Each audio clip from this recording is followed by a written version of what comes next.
আসসালামু আলাইকুম।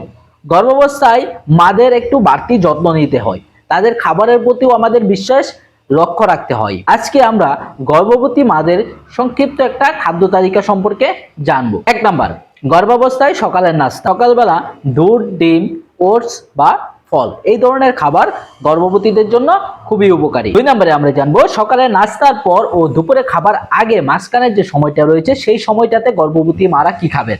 সেই সময়টাতে মৌসুমী ফল, বাদাম বা নারকেলের পানি খাওয়া খুবই উপকারী। 3 নম্বরে আমরা জানবো দুপুরের খাবার তালিকায় কি রাখবেন। দুপুরের খাবার তালিকায় ভাত, ডাল, শাকসবজি, মাছ, মুরগি, সালাদ এই জাতীয় খাবার আপনি রাখতে পারেন। বিকেলের নাস্তায় আপনি কি রাখবেন? দুধ, দই, মুড়ি, সেদ্ধ ডিম এই জাতীয় খাবার রাখতে পারেন। 5 নম্বরে আমরা জানবো রাতের খাবারে গর্ভবতী মাদের জন্য কি রাখা সবচাইতে বেশি জরুরি। রাতের খাবারে ভাত, রুটি, সবজি, মাছ, মুরগি, সালাদ এই ধরনের খাবার রাতের খাবারের জন্য খুবই উপকারী। 6 নম্বরে আমরা জানবো ঘুমানোর আগে গর্ভবতী মাদের কি খাওয়া উচিত।